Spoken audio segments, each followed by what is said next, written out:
بسم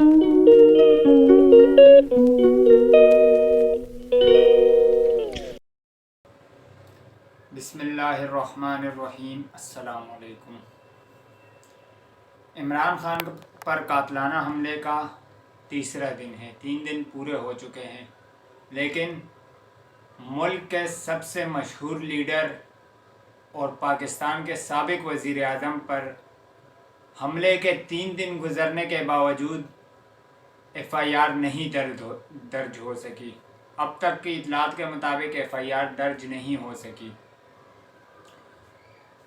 تو پھر سوال تو بنتا ہے کہ جب ملک کا سابق وزیر اعظم خود پر ہونے والے حملے کی ایف آئی آر درج نہیں کروا سکتا تو اس ملک میں عام انسان کا کیا حال ہوتا ہوگا۔ عطا تارڑ، جناب عطا تارڑ صاحب پر 4 لڑکے ہنسے تھے ان کو دیکھ کر، تو ان لڑکوں کو گرفتار کر لیا گیا تھا اسلام آباد پولیس کی جانب سے، لیکن حملے کی ایف آئی آر درج نہیں ہو سکی۔ تو مسکرائیے، آپ پاکستان میں ہیں۔ جس شخص پر حملہ ہوا، سابق وزیر اعظم عمران خان صاحب پر حملہ ہوا، اور انہوں نے جب 3 لوگوں کے نام لیے تو اس کے جواب میں یہ فیصلہ ہوا کہ عمران خان صاحب پہ کارروائی کی جائے گی، یعنی کہ جس پہ حملہ ہوا کارروائی بھی اسی کے خلاف ہوگی۔ تو مسکرائیے، آپ پاکستان میں ہیں۔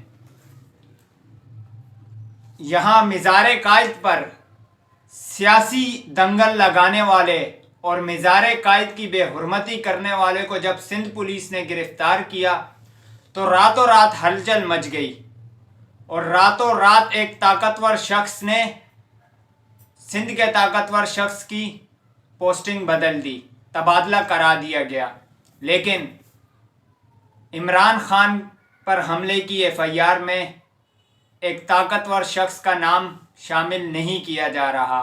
تو مسکرائیے، آپ پاکستان میں ہیں۔ اربوں خربوں کی کرپشن کرنے والے آزاد گھوم رہے ہیں، لیکن جو ایماندار ہے اس پر 25 ایف آئی آر درج کر چکے ہیں۔ مسکرائیے، آپ پاکستان میں ہیں۔ اور عمران خان بنی گالہ میں بیٹھا ہوا تھا، عمران خان صاحب بنی گالہ میں بیٹھے ہوئے تھے جب چیف الیکشن کمشنر نے عمران خان کی نااہلی کا فیصلہ دیا، تو وہاں پہ چند لوگوں نے نون لیگ کا ایک رکن ہے ان کی گاڑی پہ حملہ کر دیا۔ اب عمران خان بیٹھے ہیں بنی گالہ میں، لیکن جو اس شخص نے ایف آئی آر درج کروائی اقدام قتل کی، اس میں عمران خان کا نام بھی شامل کیا گیا، لیکن عمران خان سابق وزیر اعظم جب 3 لوگوں کے نام لیتا ہے تو ایف آئی آر درج کرنے سے قانون کے ہاتھ کپ کپانے لگتے ہیں۔ تو پھر سے مسکرائیے، کیونکہ آپ پاکستان میں ہیں۔ 3 دن کے باوجود ایف آئی آر درج نہیں ہو سکی۔ اب ایف آئی آر درج کیوں نہیں ہو سکی؟ کیونکہ ایک شخص کا نام آئی جی پنجاب نہیں لکھنا چاہتا ایف آئی آر میں، اور ایک شخص کا نام جو کہ بہت طاقتور ہے اس کا نام وزیر اعلیٰ پنجاب نہیں لکھنا چاہتے۔ میں آپ کو بتا دوں، آپ اپنے پاس لکھ کے رکھ لیں یہ بات، کہ پرویز الہی صاحب عمران خان صاحب کے ساتھ نہیں کھڑے، وہ وزیر اعلیٰ کی کرسی کے ساتھ کھڑے ہیں۔ انہوں نے اپنے وزیر اعلیٰ کا سودا کیا ہے عمران خان صاحب کے ساتھ۔ نون لیگ اور پی ڈی ایم نے بھی ان کو وزیر اعلیٰ بنانے کی پیشکش کی تھی، اور پی ٹی آئی نے بھی۔ تو پرویز الہی صاحب نے کہا کہ وزیر اعلیٰ تو دونوں طرف سے بننا ہے، تو اس طرف یہ ہے کہ پی ٹی آئی کی طرف سے بنوں گا، عوام کی گالیاں نہیں سننی پڑیں گی، عوام کی تنقید کا سامنا نہیں کرنا پڑے گا، اور اگلے الیکشن بھی ہم لوگ اپنی سیٹیں نکال لیں گے، اگلے الیکشن میں بھی قومی اسمبلی کا اقتدار کا مزہ چکھ لیں گے۔ لیکن یہ عمران خان صاحب کے ساتھ نہیں، انہوں نے یہ سودا کیا، کیونکہ یہ زبانی کلامی تو عمران خان صاحب کے ساتھ کھڑے ہیں، لیکن جب عملی طور پہ کھڑے ہونے کا ٹائم آیا تو کھڑا ہونا تو دور کی بات ہے، یہ ساتھ بیٹھ بھی نہیں سکے، لیٹ گئے ہیں یہ لوگ۔ وزیر اعلیٰ پنجاب چودھری پرویز الہی اور ان کا بیٹا مونس الہی، یہ صرف باتوں میں ساتھ کھڑے تھے، وقت آنے پہ دونوں لیٹ چکے ہیں۔ اب کل جی فیصلہ ہوا ہے کہ آئی جی پنجاب کو تبدیل کر دیا جائے گا، اس کا کیا فائدہ ہوگا؟ کوئی فائدہ نہیں ہوگا، کیونکہ عمران خان صاحب جس پہ ایف آئی آر کروانا چاہتے ہیں، جن 3 لوگوں پہ، وہ بہت طاقتور ہیں۔ آپ ان کی طاقت کا اندازہ اس بات سے لگائیں کہ جس شخص پر فرد جرم عائد ہونی تھی، اس شخص کو اٹھا کے وزیر اعظم بنا دیا گیا، اور پھر 5 مہینے جو اس نے محنت کی اپنے کیسز ختم کرنے کی، تو اس کا نتیجہ یہ نکلا کہ جو اوپن شٹ کیس تھا، اس میں اس کو باعزت بری کر دیا گیا، اس کو اور اس کے صاحبزادے حمزہ شہباز کو۔ تو یہ تو حال ہے پاکستان کا، کہ جہاں سابق وزیر اعظم اپنے اوپر ہونے والے ظلم کا انصاف نہیں مانگ سکتا اس کے لیے، تو پھر میں اور آپ کس کھیت کی مولی ہیں؟ میں اور آپ کون ہوتا ہے انصاف لینے والے؟ انصاف یہاں پہ یہ جو امریکن کی عدالت میں ایک شخص نے کہا تھا کہ پاکستانی ڈالرز کے لیے اپنی ماں بھی بیچ سکتے ہیں، اس نے بالکل صحیح کہا تھا۔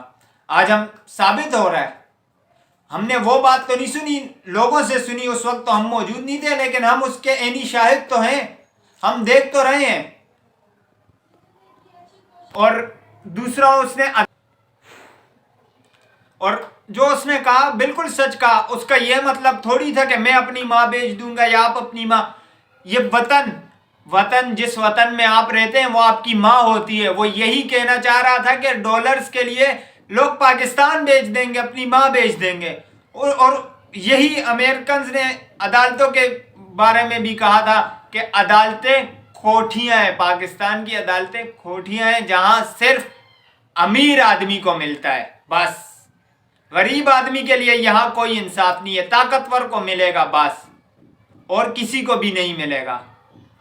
عمران خان صاحب پہ توہین عدالت، دہشت گردی اور نہ جانے کون کون سی ایف آئی آر کٹوائی گئی ہیں، اور وہ شخص ایک ایف آئی آر نہیں کٹوا سکتا۔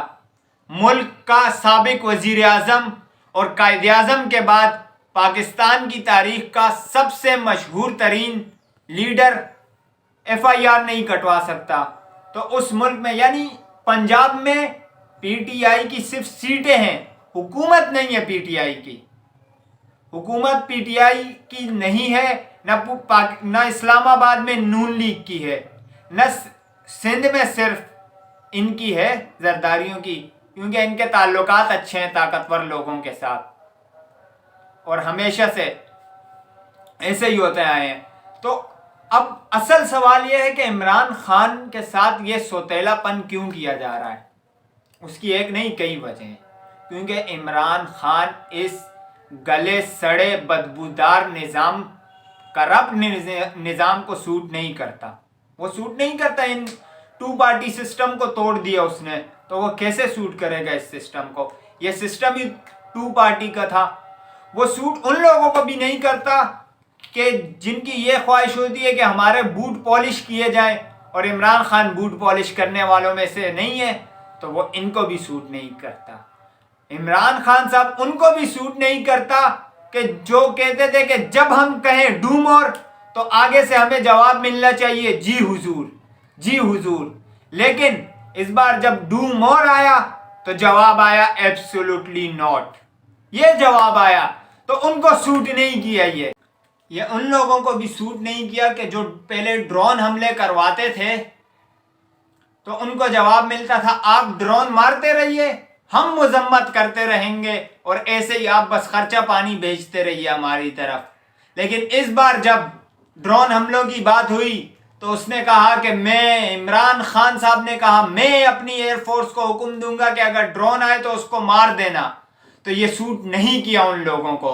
یہ اس انڈیا کو بھی سوٹ نہیں کیا، ہمارے پڑوسی کو، کہ جو جب چاہتا تھا کشمیر پہ بات کرتا تھا، کشمیر ہماری شیرگ ہے، کشمیر ہمارا انگ ہے، دودھ مانگو گے تو کھیر دیں گے، کشمیر مانگو گے تو چیر دیں گے، تو اس کو جواب دیا اس نے۔ جب 2 طیارے انہوں نے پاکستان، 2 جہاز انہوں نے پاکستان کی حدود میں بھیجے، تو مار گرایا ان کو، اور ان کا ایک بڑی بڑی مونچھوں والا، اس کو بھی گرفتار کیا، تو یہ ان کو بھی سوٹ نہیں کیا۔ اسی وجہ سے امریکہ نے کہ بھئی یہ تو کسی کو سوٹ نہیں کر رہا، یہ تو کسی کی، وہ اس دن قمر زمان کائرہ کہہ رہے ہیں نہ اسٹیبلشمنٹ کی سنتا ہے نہ ہماری سنتا ہے، اس کا کیا کریں؟ لیکن اس کا یہی حل ہے کہ صاف شفاف الیکشن کرائے جائیں۔ اب سوال یہ ہے کہ یہ سوٹ کس کو کرتا ہے جس کی وجہ سے یہ اتنا مقبول ہے؟ جب اتنے طاقتور لوگوں کو سوٹ نہیں کیا تو پھر سوٹ کرتا کس کو ہے؟ یہ اتنا مقبول کیوں ہے؟ تو اس کا جواب ہے کہ یہ پاکستانی عوام کو سوٹ کرتا ہے، کیونکہ یہ عوامی نمائندہ ہے، عوام سے اٹھ کر آیا ہے۔ تو یہ عوام، وہ مریم صاحبہ کہتی ہیں لاڈلا لاڈلا، لاڈلا ضرور ہے لیکن آپ جیسا لاڈلا نہیں ہے۔ آپ جن کے لاڈلے ہیں، جن کی گود میں آپ کے ابا حضور کھیل کے سیاست سیکھے ہیں، یہ ان لوگوں کا لاڈلا نہیں ہے، یہ ہے پاکستانی عوام کا لاڈلا، جو اس کو دل میں بساتے ہیں، جو اس کے لیے قربانیاں دینے سے نہیں کتراتے ہیں۔ میرے خود کے والد صاحب کہتے ہیں کہ میرے 4 بچے ہیں، ہم 4 بھائی ہیں۔ میرے والد صاحب کہتے ہیں کہ اگر عمران خان صاحب اور اس ملک پر میرے 4 بچے قربان ہو جائیں تو مجھے افسوس نہیں ہوگا۔ یہ ایک شخص کی آپ کو مثال دے رہا ہوں، ایسے لاکھوں کروڑوں لوگ ہیں جو اپنی جان نچھاور کرنے کو تیار ہیں عمران خان پر۔ کس وجہ سے؟ اس وجہ سے نہیں کہ وہ عمران خان ہے، اس وجہ سے کہ اس نے ختم نبوت پہ پہرا دیا ہے، اس لیے کہ اس نے اسلامو فوبیا پہ بات کی ہے، اس لیے کہ 15 مارچ کو اسلامو فوبیا کا عالمی دن اقوام متحدہ میں اس کی کوششوں سے منظور ہوا ہے۔ باقی اسلامی ممالک نے مدد کی لیکن پچھلے 75 سالوں سے پاکستان کا کوئی رول نہیں تھا اس میں، لیکن اس بار اس نے جو ہے یہ منظور کرایا ہے۔ لوگ کہتے تھے تقریروں سے کچھ نہیں ہوتا، تو یہ تقریر کہی، باتوں کہی، اس نے کوئی توپ جا کے تو جنرل اسمبلی میں نہیں چلائی تھی، باتیں ہی کی تھی، جس کے بعد یہ ریزلٹ آیا کہ لوگ ماننے لگ گئے کہ اسلام امن پسند ملک ہے۔ لیکن اسی شخص جو اسلام کو امن پسند کہتا تھا اس پر دہشت گردی کے مقدمات ہو گئے، اس کو دہشت گرد بنا دیا گیا، اس کو قاتل بنانے کی کوشش کر دی گئی۔ اب یہ نہیں چلے گا، یہ اب ختم ہونے والا ہے، اب بہت ہو گیا، اب عوام میں شعور آ چکا ہے، اب عوام جاگ چکی ہے، اب عوام سب سمجھتی ہے۔ اب پاکستان کی 80% آبادی پڑھی لکھی ہے، اور جو پڑھے لکھے نہیں ہیں ان کے گھر میں کوئی نہ کوئی ایک پڑھا لکھا ہے جو سب کو سکھاتا ہے کہ کیا صحیح ہے اور کیا غلط ہے۔ خواجہ آصف صاحب قومی اسمبلی میں فرما رہے ہیں کہ عمران خان نے اسلام کی ریڈ لائن کراس کی تو اسی لیے اس نے حملہ کر دیا۔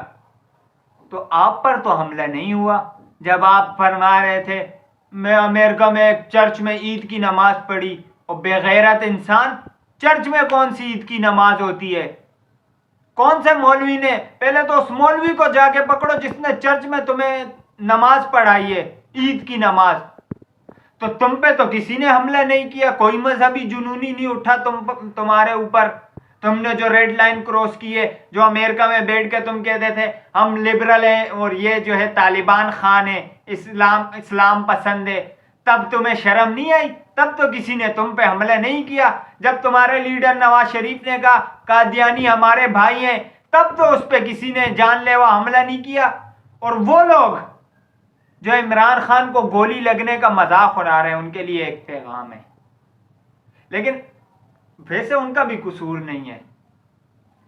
عمران خان پہ گولی لگنے کا جو لوگ مذاق اڑا رہے ہیں قصور ان کا بھی نہیں ہے، کیونکہ ان کے لیڈروں نے ہمیشہ جوتیاں ہی کھائی ہیں۔ کبھی گولی کھائی ہوتی تو سمجھ آتی ان کو پتہ چلتا گولی کیا ہے، یا تو جوتے کھائے ہیں یا دوسری چیز پھر ملک سے بھاگے ہیں علاج کے بہانے۔ لیکن دیکھو اس کو گولیاں لگی ہیں، لیکن وہ لندن، یورپ، امریکہ کہیں نہیں گیا۔ وہ گیا کہاں؟ اپنے ماں کے نام پہ قائم کردہ کینسر ہاسپٹل پہ، جس پہ یہ نون لیگی دن رات بکواس کرتے تھے۔ کہ یہ فنڈز کھا جاتا ہے اس کے، اس نے وہیں پہ علاج کیا۔ تمہارے لیڈروں میں، پیپلز پارٹی نون لیگ کے لیڈروں میں ایک ہے کوئی ایسا جو یہاں پہ علاج کروا سکے؟ ایک بھی نہیں ہے۔ ان کے تو طبی معائنے کے لیے وہاں دبئی سے، لندن سے جو ہے ڈاکٹروں کی ٹیم آتی ہے، یہاں کے ڈاکٹروں پہ، سندھ کے ڈاکٹروں پہ ان کو بھروسہ نہیں۔ ابھی زرداری صاحب بیمار ہوئے، دبئی سے ٹیم آئی ہے معائنہ کرنے کے لیے، کیوں؟ تو ان پہ زرداری صاحب کو بھروسہ نہیں ہے؟ کراچی کی 3 کروڑ سے زائد آبادی کو ان کے رحم و کرم پہ چھوڑ دیا ہے، لیکن خود ان سے علاج نہیں کروائیں گے۔ کیوں؟ کیونکہ ان کو پتا ہے کہ باقی ملکوں میں سرکاری نوکری حاصل کرنے کے لیے رشوت لی جاتی ہے، اور یہاں سندھ میں رشوت کے طور پہ سرکاری نوکری دی جاتی ہے۔ یہ فرق ہے باقی صوبوں اور سندھ میں، اسی لیے ان کو بھروسہ نہیں ہے سندھ کے ہاسپٹلز پہ۔ 3 کروڑ سے زائد کی آبادی کو ان کو رحم و کرم پہ چھوڑ دیا ہے کہ مارتے رہیں، کوئی ٹیکہ مار دیں مر جائیں، ان کو کیا فکر ہے؟ ان کو تو کوئی فکر نہیں ہے، کیونکہ ان کے تو علاج باہر سے ہوتے ہیں۔ تو یہاں پتہ نہیں میٹرک پاس بھی کی ہوگی یا نہیں، وہ MBBS ڈاکٹر بنے ہوئے جعلی ڈگریاں بنا کے۔ لیکن اب یہ سب ختم ہونے والا ہے انشاءاللہ۔ یہ پاکستان آسمان کی بلندیوں کو چھوئے گا، اور جس نظریے لا الہ الا اللہ محمد الرسول اللہ پر بنائیں، اسی نظریے پہ یہ آگے بڑھے گا، اور اس کو بڑھائیں گے ہم عوام۔ اللہ حافظ۔